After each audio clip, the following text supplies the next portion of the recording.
please welcome the incredible Liz Hartke. Thanks for having me here, Renee. I'm so happy to be with you.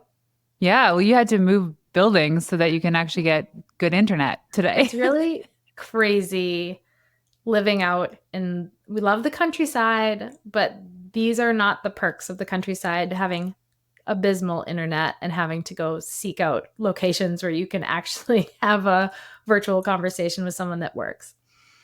But there's something about getting out of the house too. Like I realized I need to do this more often. I've probably worn the same sweater on every single podcast because it's the top of my pile, and I wear my sweats. I feel And you. there's days when you have to like force yourself to get dressed and leave the house. It's actually kind of nice. Yeah, my kids didn't recognize me. They're like, "Why do you have real pants on?" I'm like, "Mommy has to go in public today." Yeah. Put some makeup on. Yep. Okay, so I want to dive into this, but let us know, what is it that you do and who do you do it for? Yes. So I am the founder of the Luminary Leadership Company. I've been in business for a little over a dozen years. And we primarily work with entrepreneurs and small business owners. But our shtick, kind of our thing, for years, Renee, I was in business scaling and business strategy and marketing. Okay. That was my thing. I'd come in and we'd transform these small businesses and we would help them scale and grow. And what I found was each and every entrepreneur that we worked with, no matter their level of success coming into our, introduction and working together, there came a point where they became capped by their own capacity and leadership, right? Like we get to this point where there's no strategy or hack or efficiency tactic or system that we can implement that's going to override our own ability to step into whatever's next for us. So for years, I would sell business strategy, but once they got into whatever the program was, the mastermind coaching, what I was really doing was a lot of leadership training and helping them expand that capacity like a rubber band, just getting them be able to tolerate a little bit more, a little bit more, a little bit more so that they could step into higher levels of growth. And finally, after years, we've fully embraced the fact that that's what we do. We do leadership and vision. Business strategy is always a part of it. And we do it for people who, primarily for like family people. These are people who have two callings in life. They're deeply called to their life's work. Like God has put something on their heart that has said, listen, I am putting you on this earth to perform this work. And I'm giving you innate special gifts so that you can do this work. At the same time that they're also called to raise these little leaders in their home, their children, to be able to go on and live into their potential. And it feels sometimes like a headbutt, like it's just hard to do both. So the way we do it is we want to help get our entrepreneurs out of busy entrepreneurship and into visionary leadership so that they can be in their sweet spot, because things like profit and freedom and harmony in your life follow a leader who is living into those gifts, and less is more. So we help them get focused and streamlined, and then we focus on the business strategy to support it, to make sure they're in the right model to, live out that calling. I love it. So is it mostly women? No, we work with everybody. So we work with, a lot of times we'll work with couples. It's not solely couples, but we've found that a lot of people that join our mastermind are couples, because even if they're running two separate businesses or just one of the spouses is primarily responsible for the business, when you're married, it's not your vision. It's our vision, right? Or it should be. So it's really nice to loop the spouse in. We work with men and women. I work with a lot of well-known business leaders. Like we are the business and leadership advisors for John Maxwell. So John's become a dear friend of mine, and we do work with him. So it kind of runs the gamut, the type of people, but like the heart of the people we work with, even though the business models and the industries are different, the heart is very similar. Like these are people who have a heart for others, for their family, for their families. And they care deeply about legacy. They want to make sure that the limited time that we have here is being spent doing what they're called to do. So John Maxwell is like the leadership guy. The funny thing is, he taught me everything I know about leadership. Yeah. He was, for years, before he ever knew who I was, I was devouring his books and, fangirling, going to all of his talks that I could get my hands on. And he actually is who I credit for growing from that grinding, busy, I can do it all on willpower and grit entrepreneur into understanding, oh no, I am my own bottleneck. And it's going to be my own expansion that determines how far we go. So that's when I started exploring that. And then just so much divine intervention. A friend of mine was hosting an event down in Oklahoma. I had never been to Oklahoma. I had just had our 4th baby. I was like 1 month postpartum.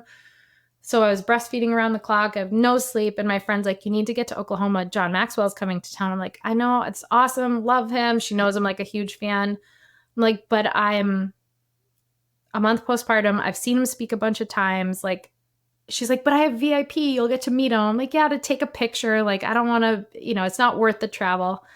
She kept pushing. And what I've learned is that you don't say no to Monica when she tells you the Lord has put something on her heart. So I said yes. I flew down for less than 24 hours because I was like, I got to get back to my baby. And I'm pumping like throughout this whole event. And I meet John and we're talking and we realize we have a lot of mutual friends. And he starts asking me about Luminary Leadership Company and very inquisitive. And I'm like, man, that's so cool. Like, he's 76. He's the GOAT of all things. And he's asking me questions like, how nice of him. I think he's just being like, he's really good at communication and talking to people. But then the conversation continues and he's asking a ton of questions. He's like, okay, we're going to collaborate together. And so he said, meet me here tomorrow for breakfast. And I was like, I've got a flight to catch. He's like, just meet me here for breakfast. So we have breakfast. And then one thing led to the next where he was putting me in touch with his CEO, Mark, who's amazing. All his people are amazing. And we formed a business partnership where we're supporting them in their growth strategy because their gifts are front facing, like his books, his speaking. But they're really working hard to make what you see and experience in his books and on stage translate online. And we're teaching and supporting their team in casting that vision and creating the roadmap to get there. So it's been really fun and very full circle. So funny couple stories about John. We also had some full circle moments in this household as of late. When my husband and I, Dan, started dating, the one summer I was living in Toronto. My parents are about 3 hours north of Toronto. And he was visiting me because he did not live in the same city. We were driving home to meet my parents. And I had like I don't know what kind of sedan. I had like an older car. And in the console of the car were CDs from Success Magazine. And this was back in like 2010, maybe. And I would listen to those. But when we were driving up, I remember Dan asking me, hey, do you have any gum? And I said, oh, I don't think so. But he went to open the console to look for gum. And it was just a stack of CDs. And I was so embarrassed thinking he's going to think I'm this weirdo that loves personal development, like one of those crazy TR people.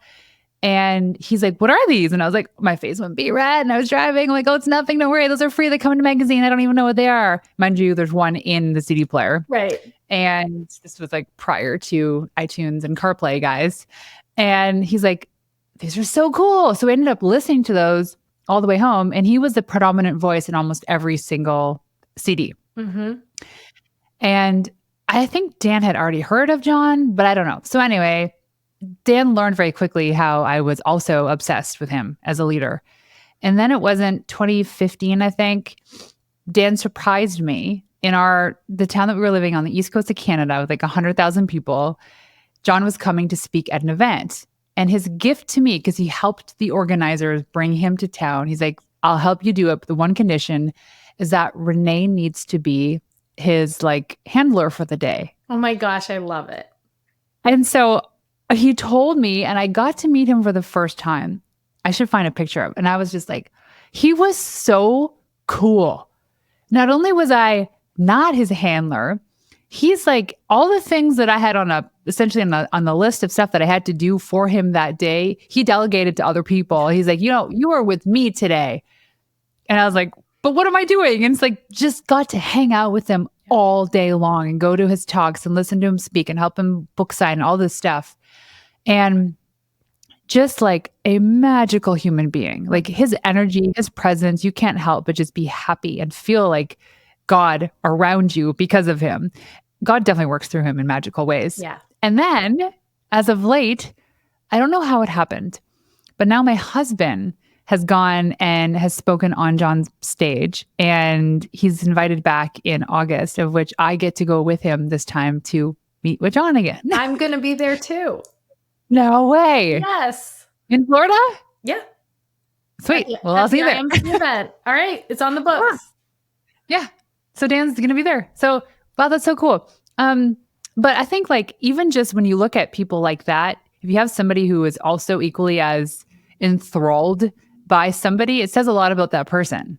Yes. So like us being interested in his content says a lot about you and I. So anyways, leadership stuff, what a great person to be connected with. Yeah. You couldn't really ask for a better partner. No, not at all. And you're so right. And it's such a thank God moment, because I was like, I kind of don't want to personally meet him, because what if he's a jerk? Like, what if I meet him and like this vision I've had of this amazing leader in my head is just totally spoiled by reality. And not only was he like spot on what I hoped he would be, but he exceeded that. Like that it's very rare that people are able to fully live the principles that they preach, and he does. And so that's such a gift when you know somebody isn't just a tremendous preacher. Sometimes they're anointed with the gift of sharing a message, but they're not blessed with the ability to live it, and he lives it. So that to me is like the best part. Perfect segue for this question. What do you define as success in business and in life? Yeah. So I hear a lot of people say like, oh, it's individual, and it's, I think that's true to an extent. However, I would argue I like to argue a little bit. I would argue with the person who, let's say, has a family and can argue for the fact that that success can exist as a family person and an entrepreneur when your business is detracting from that family in some way. Like I'll hear people, for example, what I mean is I'll hear people say like, oh, I'm super called to my work, and I know that's why I'm here, and it's my role to do XYZ in my business.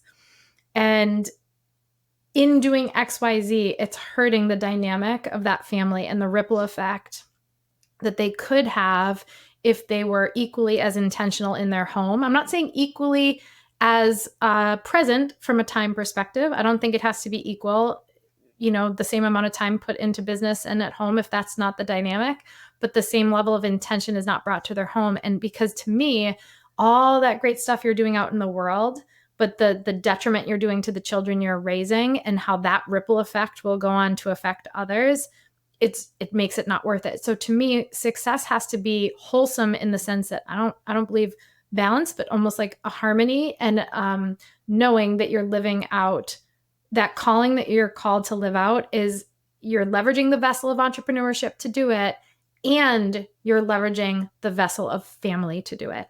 It doesn't exist more in the business and more intentionally in the business and not in the home. I made a strong commitment to myself years ago that someday when my kids got older, I would never want them to hear one of my clients talking about me or read a testimonial about me and be like, who are they talking about? Like, that is not the mother that we had at home.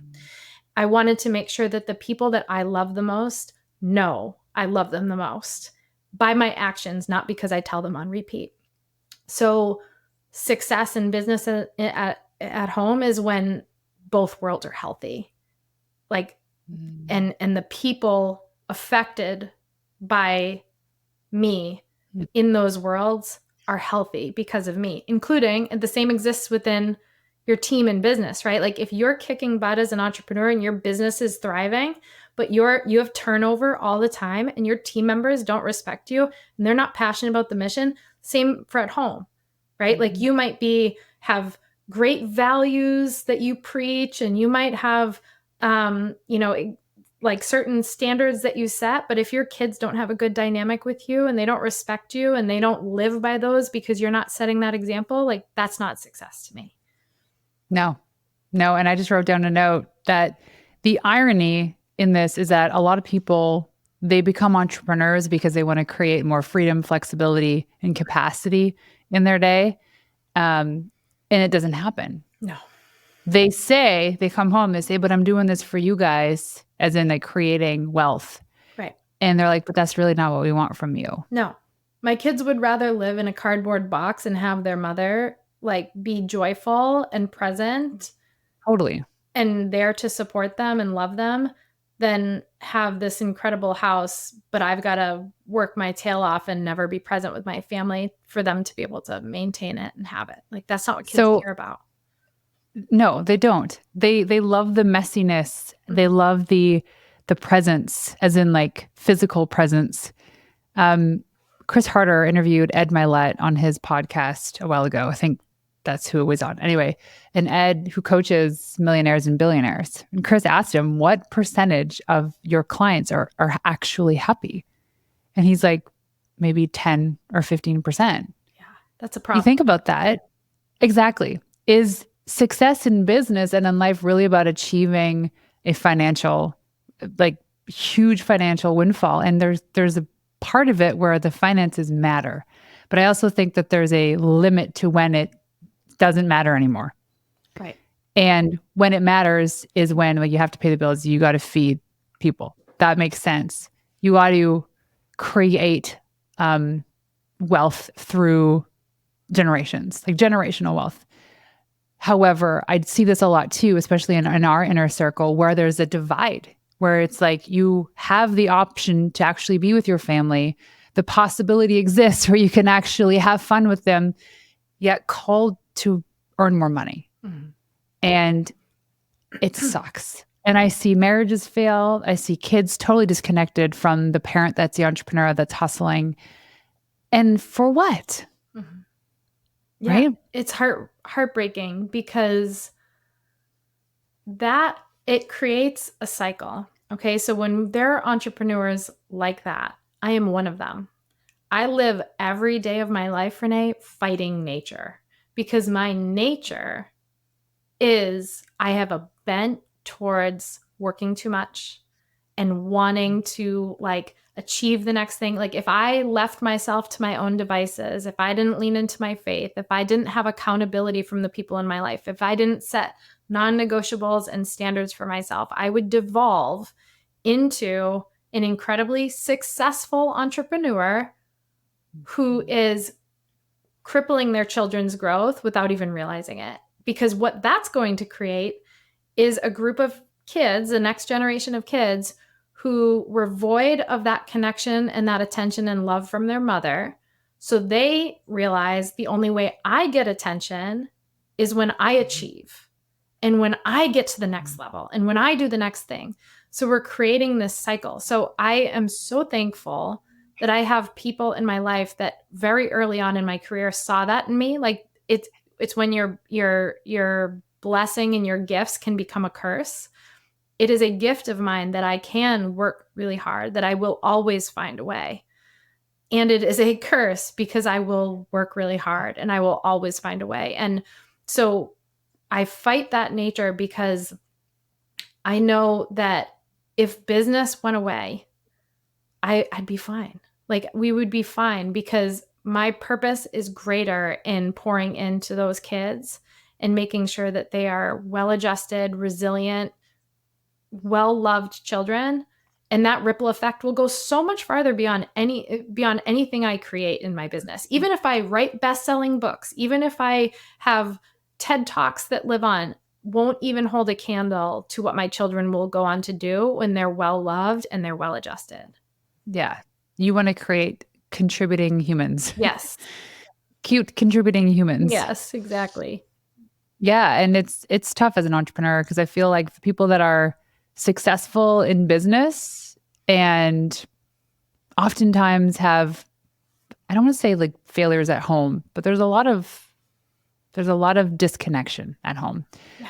And also we're operating in times where there's like the rise of the feminine, which is a beautiful thing. But then there's also more demand on women to do all the things that they're here to do in purpose of their passion, but also to be present at home or to even some women, the pressure for women to even have kids is another thing too. Yeah. Like there's so many things that we're supposed to check off all these boxes. And at the end of the day, we're fried. We're exhausted. But the natural tendencies for women is to nurture, which I think is a beautiful thing, but also can be problematic as leaders. Yeah. Because we are undeniably absorbing other people's energy and we just want everybody to be healthy and happy. Yeah, I know. So here we are standing at the top of a mountain. We're like, hey guys, everybody be happy. Let's cheer. So in all of this, though, what is the number one thing that you see holds entrepreneurs back from experiencing the freedom in their business? The first thing that's coming to mind, I don't know if it's the number one thing, but it's like weighing heavily on me, is it's almost a lack of awareness, lack of self-awareness. And I'm thinking of very successful people when I say this. I'm not thinking of like newbies who maybe just haven't gotten their feet wet yet. I'm thinking of the people who think and believe that like the next strategy or something they do is going to be the linchpin into the life they want to live and the business they want to have. And I've worked with enough people individually at all different levels to know with great certainty, I'd bet a lot on this, that it's like, who is greater than do? Okay. So we're always going to be our greatest bottleneck to whatever it is that we're being called to next.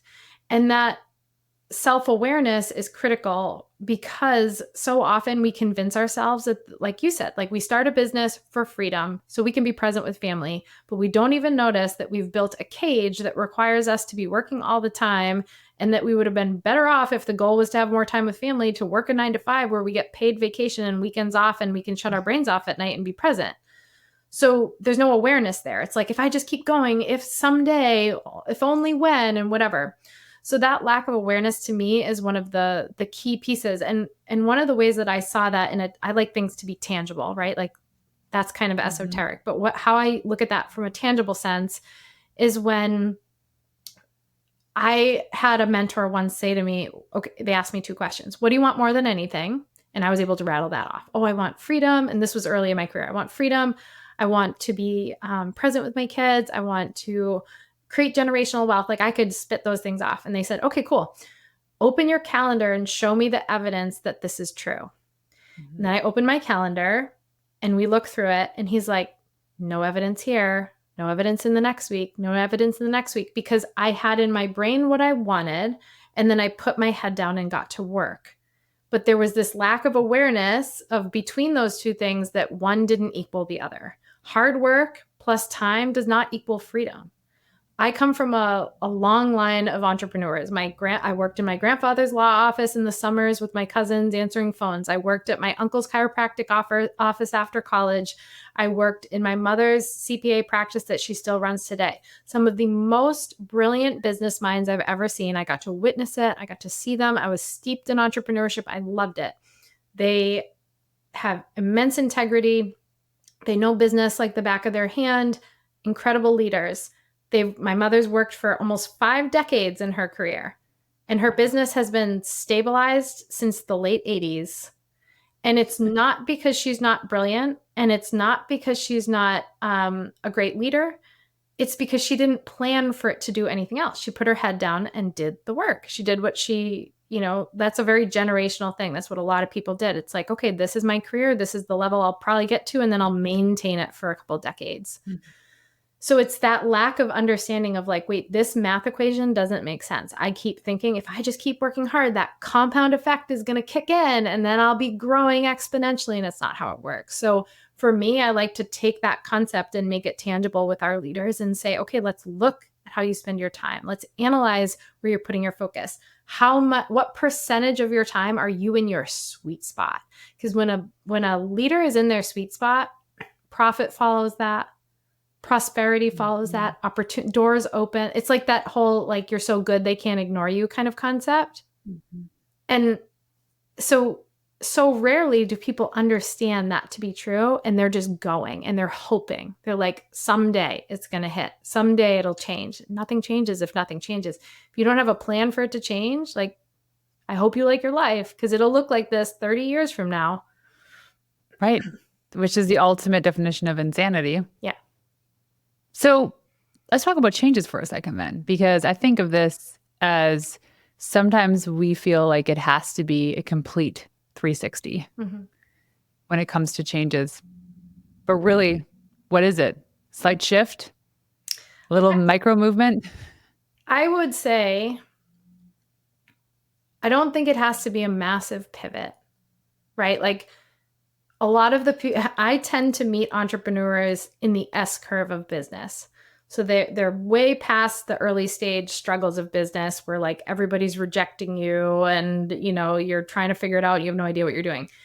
And they're long into, we've seen so much growth that we've had to hire to support that growth. We've had to buy the systems. It's like now we're in the stage where it feels like we have to spend money to make money and our margins are shrinking and it's really stressful. And I, as the leader, no longer get to be in my sweet spot because I've got to manage the day to day.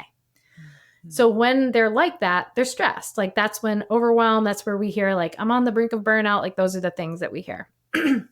And they feel like, I think it's time to burn it to the ground because there's no way I can like make the changes I want to see because I'm drowning so much in the weeds that I have to imagine that massive things have to shift here. Now, to me, the massive things that have to shift are not necessarily the business. It's more like the mind of the leader. That is where you need big changes. Is what do you believe to be true? When you encounter a challenge, does your mind automatically like ricochet over to, oh my gosh, see, here I am again. How am I stuck in this struggle? I'm never going to get out of this. Or like, this sucks. Like all those attitude things. Or are you training your brain? Like you train a muscle when you work out to actually think differently and see things through a different lens. Like perspective is a very powerful tool as a leader. So that's where the big changes have to happen. I don't necessarily, like some people, you know, I love Atomic Habits and all that stuff and the 1% changes, but that doesn't speak to me. I'm a 3 on the Enneagram. If you can't help me make at least like a 10 to 20% change, I'm bored, right? Like if you're like, just like show up at his thing where he's like, you show up at the gym and you don't even go in. Like you're just establishing the habit. You're just showing up, you pull into the parking lot and you drive home. And the next day you walk you're in. there. You go in and you do the workout. Yeah. So I'm not really, that's just doesn't work for me because I'm like, no, that's so boring. I need a challenge. I thrive in challenge. So I don't like the micro changes, but I would say it's like bite off one thing at a time. So oftentimes where I start with my leaders is like, let's start with your schedule because where you spend your time will dictate your outcomes, right? So let's just assess that time. So like personal and emotional for people to do that. So full disclosure is I have an assistant. She's been with me for almost a year and she's really good, but she has yet to manage my calendar. Because it's hard to hand off, isn't it? Well, I don't know what it is. I definitely got a journal on this, but one thing I realized, and it was a baby step. So like talk about those like micro movements. This one was actually huge for me was I told her I need to work out 5 or 6 days a week. Can you help me do that? And she's like, well, she doesn't even live in the same city. There's no way she's going to physically show up. And then she goes, open up your calendar. Where does this fit? And let's make this a priority. And then now she checks in on Voxer every morning. Did you do your workout? It's like, like we haven't really established any sort of thing like payment that I would have to make if I didn't go and work out, but just that accountability. But going back to like the time freedom is the calendar is the biggest thing. I think my husband says like, show me your calendar and I'll show you your priorities. Totally. It's so true. And so for me, what I do is, so I have a process that I walk our people through of your CEO blocks. And there's specific blocks of time that if you're going to be a visionary CEO, not a busy entrepreneur anymore, we're abandoning that identity, which is the first step, right? It's like, I'm no longer going to say I'm busy. I'm not going to say I'm at capacity because I'm not. Your capacity can expand. We have evidence of that. I have had 4 children. When I was pregnant with my second baby, I remember saying to my husband, oh my gosh, how am I ever going to love this next baby as much as I love the first one? Like I've given all my love to my son. Then I have that baby and my capacity expands, right? Like I have more capacity to love. And I've done that with every single child. So we know we can do that. And so what I want to see in my leaders' schedules is I want to see these specific kinds of blocks of time that honor the things that a visionary CEO does. Because the easiest way to figure this out is to say, like, okay, who do I need to be to live how I want to live? Right? Like if I want to have peace in my life, I want to homeschool my kids, I want to be present, I want a great marriage, I want to bring in this much revenue, who is the person that does that? And then what does that person do in their days? And what do they not do?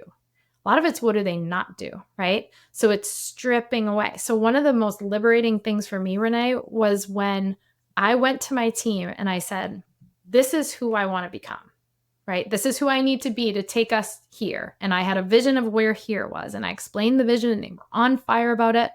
They said, I need your help becoming that. And I'm going to use my calendar to be the tool to propel me into that. I need to start to go from only maybe 10% of my time being in my sweet spot. My goal is 80% of my time in my sweet spot. Now, it's not going to happen overnight. If I made it happen overnight, too much would fall through the cracks, right? Because I was obligated to fulfill on clients and I had interviews and I had this and that. So I'm like, there's going to be a transitionary period. But that transitionary period is going to leverage my calendar. So what I started with is I have a sweet spot CEO block. And that sweet spot CEO block is the biggest block of time in my day. And that block is dedicated solely to stuff in my sweet spot. So for me, that's writing and creation. It's like when I'm writing, prepping for podcasts. It's when I'm writing copy and content for our business and writing the books and all of that. Okay. So that sweet spot is a 4-hour block and it starts my day. Prior to that block, I don't touch my phone. I don't look at anything for my team. I don't check in with Slack, don't check in with the email because I don't want to think any thoughts except internal ones during that sweet spot. And if I look in Slack and I see something that I know I need to get done, it's going to stress me out during that block and I'm not going to be focused.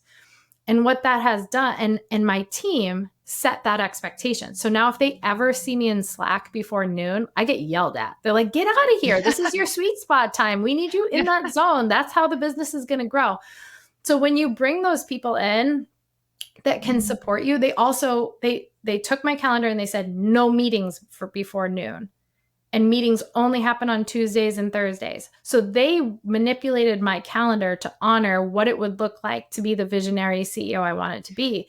And little by little, I was able to be in my sweet spot more and more. And then we saw profit grow more and more. And then we could bring in the right hires to support the other areas that I was no longer doing. So it was a very natural progression, but it was also a total, I am a control freak with my business. So handing any of that off was terrifying. I'm like, they're not going to answer emails the way that I want them to. They're not going to do this or what. And everyone's like, Liz, you're not a brain surgeon. Like nothing urgent is happening before noon that you absolutely have to get your hands on. Like, let it go. We'll take care of it. And it really empowered my people. And it was so freeing for me, but it was like going through detox. It was really hard. Oh, I can imagine. So the way that I used to describe it when I was doing business coaching was in terms of prioritizing time. So I wrote down the word discipline and grit. So the most successful entrepreneurs I know, and success for me is really defined by they're financially secure and they have great relationships with their family, friends, and community. They're healthy, they're happy, but they have that discipline.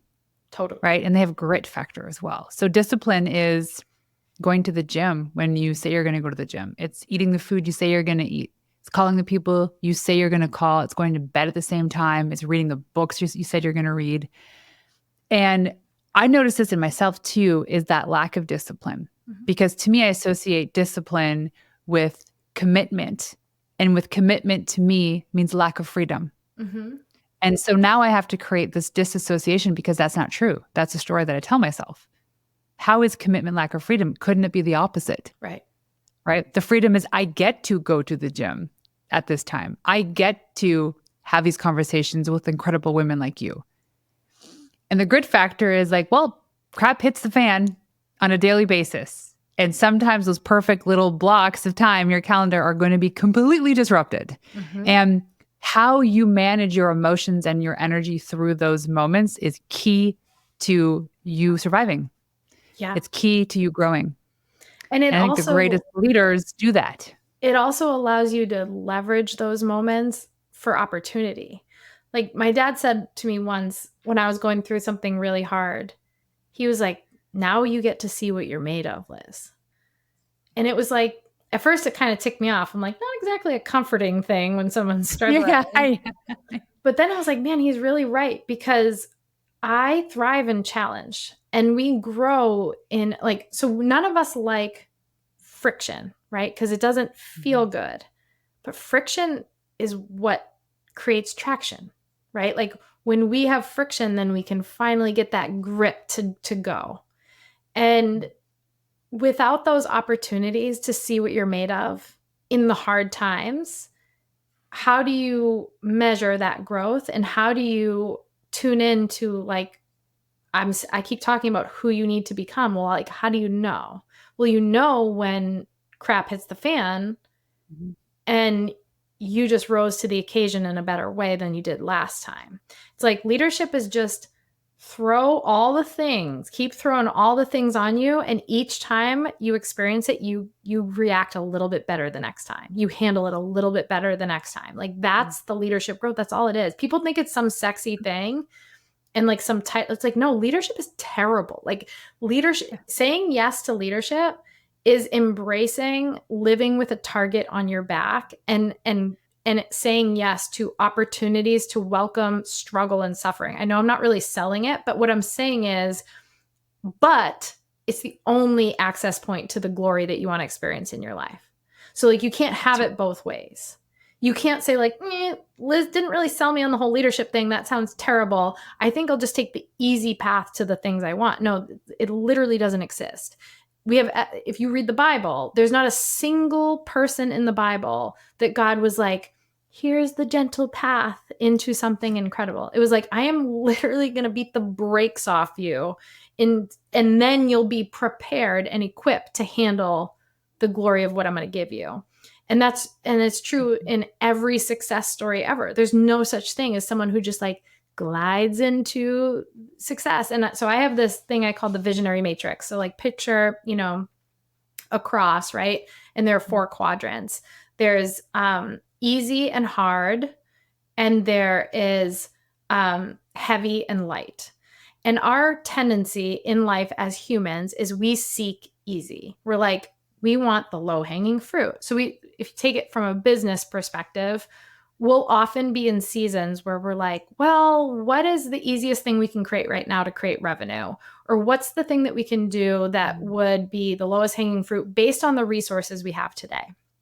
The problem with that is, and the reason Ed Milet says there are so few of his people that are fulfilled, is because when we're doing the thing that's easy, it doesn't mean that it's right for us. So often the combination is we're doing easy things and it feels really heavy to us.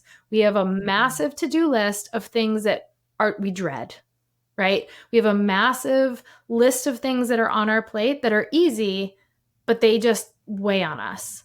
Versus going for the combination that I argue is like what a leader should strive for, which is hard, challenges you, and light. So you put in front of a leader who is hungry, right? Like who is alive, and you give them this challenge and they sit with it and they're like, man, that's going to be tough. But that feels light in my soul. Like I feel called to that. Boom, we've hit the nail on the head. Now we know exactly what we're called to do and where we're being guided, and we go. So like for me, something like writing the book is the perfect example of that. That is going to be a challenge for me based on the chaos of my life and the business and time and skill set. And I don't even have all the knowledge I need to be able to do the thing. But when I think about it, I'm like, oh yeah, that's for me. That's for me. I'm ready. So that's what we need to aim at when it comes to pursuing what I call our big next. It's like, stop seeking growth for the sake of growth. Stop thinking money for the sake of money, right? Stop looking for the low-hanging fruit or the easy, unless you're okay with an unfulfilling life, like a lack of significance in your life. Having kids is Mediocrity. really, having kids is really hard, and it's so fulfilling and rewarding. Like there's no world where having kids is easy, right? So hard and liked. That's what we need to aim at. I think where a lot of people butt heads too is understanding that we don't really know how hard it can be. So we fear how difficult it can be, but also knowing that is sometimes the quickest way to your destination. It reminds me of a song that I allude to a lot of the times about going on a bear hunt. You know the song? Yeah. Right. So the lyrics are, you can't go over it, can't go under it, can't go around it. You have to go through it. Yeah. And the moral of the story is sometimes the quickest way to the other side is just right through the middle. Yeah, the that gauntlet. messy middle. Totally. Yeah, and so we just avoid it. We're like, well, I'll just kind of dabble my way around it. We'll eventually get there. But then you have to suffer that pain even longer. Well, it's true, because think about like when everyone wants to get picked up, plucked from where they are and dropped into their dream. They're like, I want to make $10 million, or I want to take the biggest stages, whatever the thing is. It's the same reason when someone wins the lottery, like whatever crazy percentage of the time they lose everything, because that literally is what happened to them. They got plucked from obscurity and dropped into $400 million, but they never walked the gauntlet that most people who earn $400 million has to walk through to understand who you have to become to handle $400 million. Well, and they often end up in a worse position. Exactly. So like it should be illegal to just automatically distribute this money to a winner. It should come with a clause where it's just fed to them on a monthly basis. Yeah, absolutely. It's the same reason, like you look at a pregnancy. There's a reason that baby gestates for 9 months. They're growing.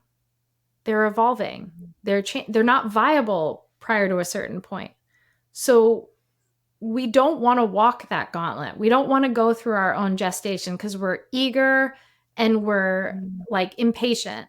But that struggle is where we're equipped to handle the thing we're actually asking for.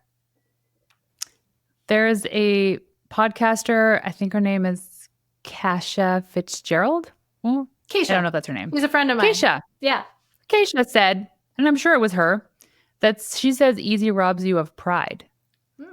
And I could never feel that more in my bones than almost anything, because talking about the people that win the lottery, but there's no pride in it. It was luck. And sure, there's people that have done great things winning lump sums of money, but that doesn't happen to most people. No. When something is easy, we always say, that was it? Like, really? That was it? I can do this again and again. And if everything were easy, everybody would be doing it. Yeah. Yep. It's the challenge where we actually become, and we're readied for whatever it is we say we want. Yeah. Or we're not ready. And the point of facing these challenges is to be ready. Yeah. Because you go through it, then you're readier for the next thing. Like I always come back to the example of being sued for wrongful dismissal years ago, a long time ago in my previous agency. And it was more insulting and hurtful than anything, because I'm like, wait, no, I'm a nice person. I never treated my team with any disrespect. And we had to let somebody go, and we gave her everything plus more than we thought we needed to give her. And it was so heartbreaking for me. Luckily, I had resources to help me in terms of like people and experts. But now, if I were to ever face this again, I would know exactly what is expected of me, exactly what to do, exactly how much it's going to cost, the questions to ask. Like it was just me trying to come up with another social media post. Yeah. Well, maybe not that easy. But in terms of emotions around it, I know I would feel just like, oh, geez, this is such an inconvenience, as opposed to a whirlwind of emotions that I had when I was first presented with this. Yeah. And so a lot of these things we face in life are gifts. We don't like some of the stuff you can't possibly imagine. Like I know you recently went through some very traumatizing events, but now you're seeing that there were gifts in this. Yeah. First of all, thank the Lord for you still being here with us. Amen to that. Amen to that. But yeah, I think that's also a crazy story, of which I have so much more respect for you in all of this too, Thank you. because it was an interesting time. Mm. Okay, so in terms of like leadership, capacity, lack of awareness, discipline, grit, what more can you add to this conversation? I think a lot of people struggle to know where to start, right? Especially when we're swirling, because this is not to belittle the challenge people are facing. We're juggling a lot. It's really hard. Like, let's just call a spade a spade. Like, you've saying yes to being an entrepreneur, you have signed up for a tremendous challenge, because not only is it difficult in itself, it's difficult to do successfully. And then put on top of it, if most of your listeners have families, like, forget about it. That's a challenge in itself. So yes, you've said yes to something really, really hard. But I think for me, it was a willingness to look in the mirror. Like, it was a willingness to take a very high level of ownership and say, okay, if I'm the bottleneck and I'm willing to own that there are elements of me that have to develop further in order for me to get out the other side of this gauntlet we're talking about, what are those things? So there were processes I walked through to really unearth that. And that's what that's just such a big part of what I'm doing with my clients and people in our intensives and masterminds. It's not everyone wants like the next strategy to just fix it for them. But it's not that simple. It's a willingness to look within and to say, what are the areas of me like that where I feel like, because I think this way, because I operate this way, because I treat my team this way, because this is how I abandon something when it gets tough, or this is like I just jump into massive action without thinking.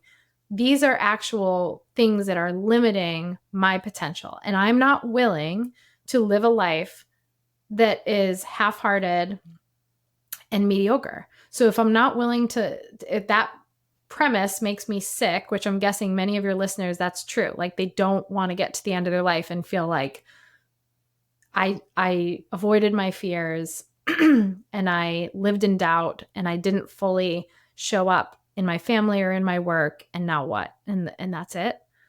If that's true, it's just the courage to look within. And that's why I believe so strongly in having people, peers, whomever in your worldview, because we can't see what we can't see. Like, we can't see our own blind spots. I needed mentors to say, I had my best year in business yet I started my business in about 2012.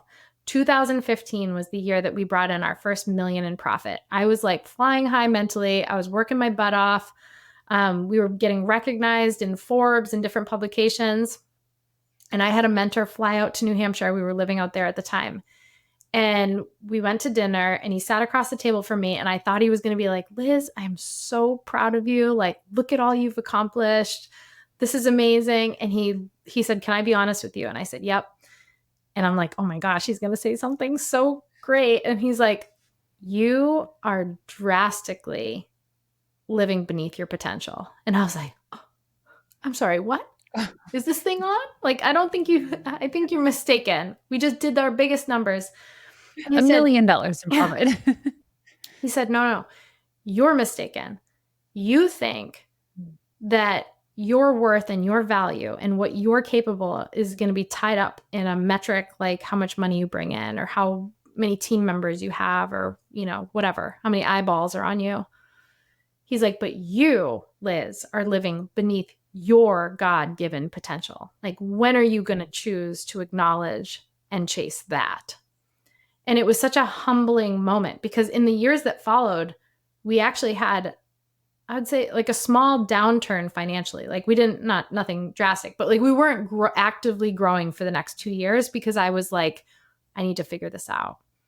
And I was no longer going for the low-hanging fruit. Like, I was no longer chasing the quick wins. I was like, who do I need to become? And that was like, those are my 2 years of becoming. And that was when I had become a mom, and just so much growth. And so it's like, have those people around you who are willing to be like, listen, I know you think you're on the right track, but you're not. You're saying this, but you're doing this, and they don't align. Mm. Oh, that's just out of integrity. Mm, Out of integrity is probably the hardest place to be. It's like purgatory. You're totally. stuck between like being alive and dead or heaven and hell. Yeah, Um, but oh my gosh, we can talk forever about this because I want to know really why we do this to ourselves. I know, right? Well, I do believe that I don't know where other people stand. It's going to be different for everyone, but like, you know how your gut tells you things? Like, to me, I feel that a lot in prayer, right? So, like, I do believe that God calls us to different things in our life. Hold on, I have to cough. Mhm. So, I like to leave room for, divine providence.